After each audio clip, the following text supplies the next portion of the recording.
Alright, well, I was tagged to do a video, worst backpacking trip, as part of a hashtag that's going around. I was tagged by Dan with Backpacking Adventures. Thank you, Dan, for tagging me for this. I thought it'd be kind of fun. It was kind of go along the lines of a video idea that I had. But anyway, I'll tell you a little bit about that trip. Now, so many moons ago, back I think in about 1986 or maybe 87, somewhere in that time frame, I had this idea to go solo backpacking.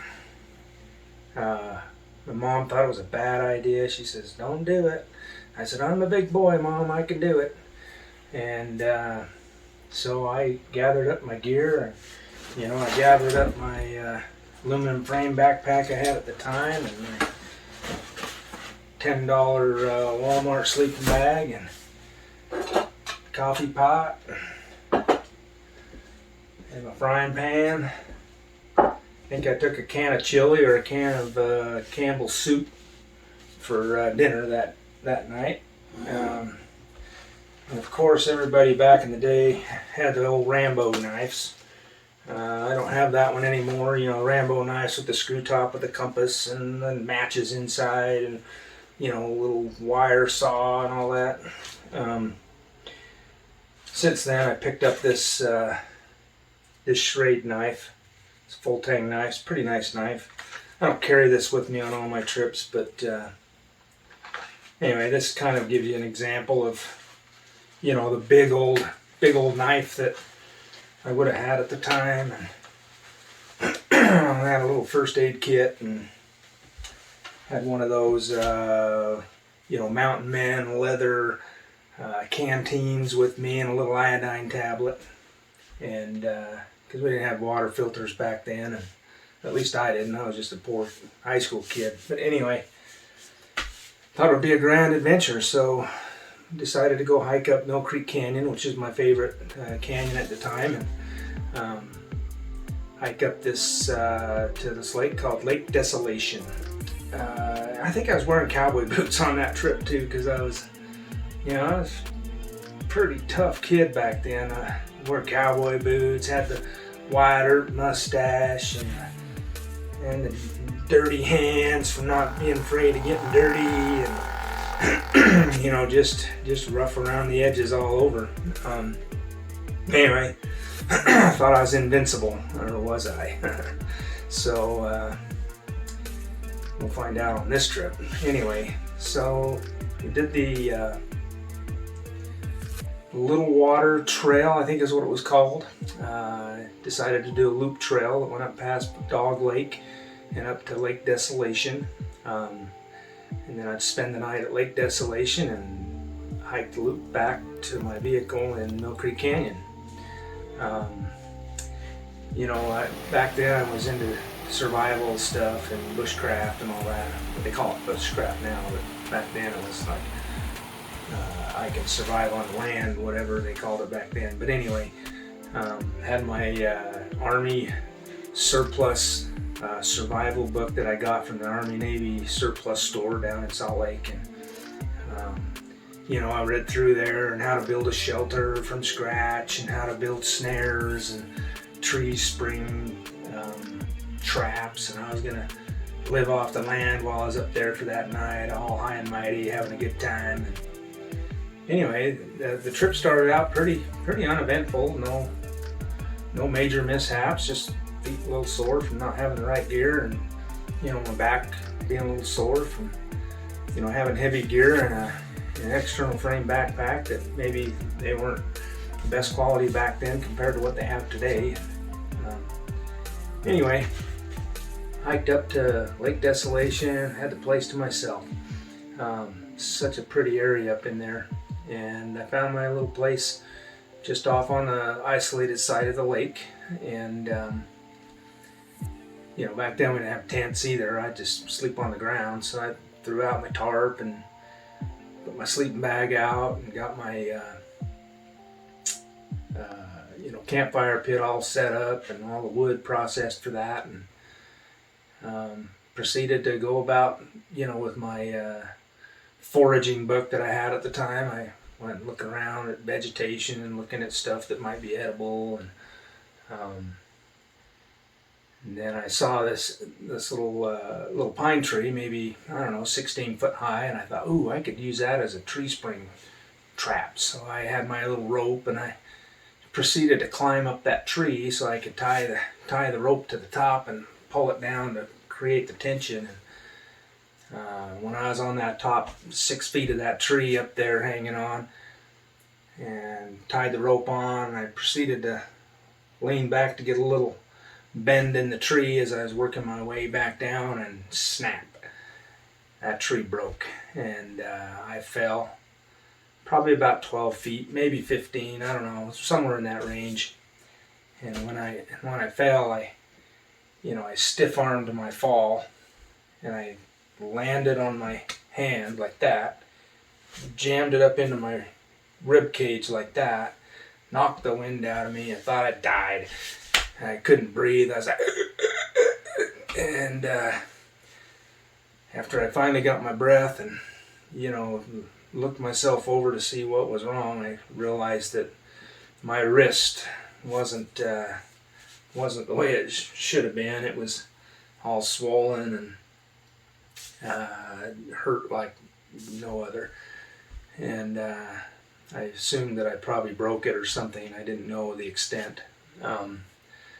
But lucky me, it was early enough in the year that there was still some snow in the,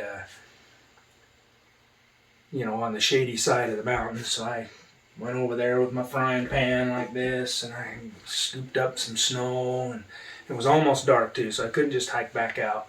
So I scooped up some snow, and I laid my wrist in the frying pan overnight like this, and just kept it iced all night. And the next morning, I saw some hikers that came in to the area, and I had one hand that was not usable, and I had all this gear everywhere, and I was like, dude, I don't know how I'm going to get all this on my back. So I, me being invincible and not wanting to talk to anybody and want to do it all myself, I had to swallow my pride and go talk to these hikers and said, hey, do you think you could help me get my gear put back together in my backpack and on my back so I can hike out of here? Anyway, these two hikers, didn't get their name at the time, but they helped me get my gear all put back in my bag, and I put my backpack on, and I didn't want to hike back over the mountain back to my vehicle, so I looked at the map that I had, and I found the closest ranger station that I could hike to. There were no cell phones that we used back then. It was, you were on your own, you were off grid. So anyway, got everything back on, and I think it's called Mill D or Mill B trail. I saw that it went down to Big Cottonwood Canyon, and from there it was just a short walk up the highway there to get to the ranger station at the Spruces campground. So I thought, okay, that's my ticket out of here. So hiked on down to the road and went to the ranger station, and me being all tough, I walked into that ranger station and said, sir, I need help. And the tears start to well up in your eyes, and I'm like, I think I broke my wrist, and is there a way that you can get a hold of my mom and come pick me up? And anyway, so he made, I don't think they had a phone there at the time. I think they used radios or something. But anyway, he got a hold of some help to get a message to my mom so she could come pick me up and take me down to the hospital and get my wrist assessed. And come to find out, after they did some x-rays, my wrist, I ended up shattering it in many places, but luckily it was all where it needed to be, so all they had to do was cast it. And anyway, turned out to be okay. I still don't have full movement in my wrist, but no lasting effects other than that.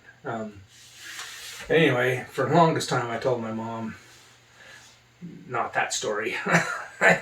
I told her that I slipped and fell or something, and because I didn't want to, I didn't want her to say I told you so, whatever, but anyway, I eventually told her how it actually happened and that I fell out of a tree.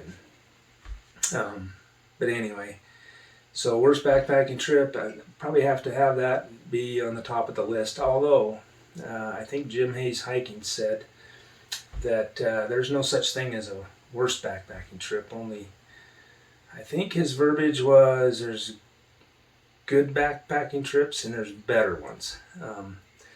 But all in all, I think they're all good, because the ones you think were the worst, or the ones you didn't like as much as the others, they're all learning experiences. And from that day on, I was super cautious with what I did and how I hiked and where I hiked and who I went with, and it was an evolving over time experience, and it took me many years before I finally got up the urge to go on a solo backpacking trip again.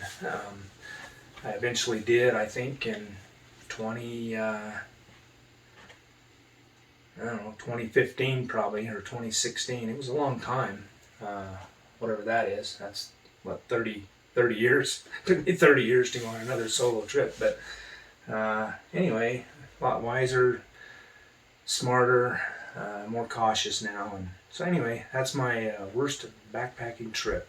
Anyway, we got the windows are opening up, highways open. I got several trips in the making and planned already.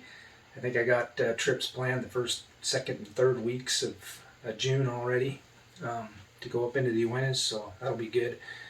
And then July and August, I'm working on getting some trips planned in there as well. So anyway, it's my worst backpacking trip video. I'd like to tag a couple people. I had a comment from Jason with Fishfearme Studios yesterday that said, "Oh, I need to do one of those videos." So lucky you, Jason. I'm tagging you to do this video as well. Jason with Fishfearme Studios. The second person I'd like to tag for this is Alex with Paddle and Hike. He's out of Canada. I guess he's having a rough go of it right now with all the pandemic restrictions on him, and he can't get out for overnighters because they have a curfew through the night from, I think he said, 9 p.m. to 5 a.m. You can't be out, and if you are and you're caught, you're going to get a $1,000 fine. Maybe it's escalating from there, for second offenses or whatever, but that's pretty strict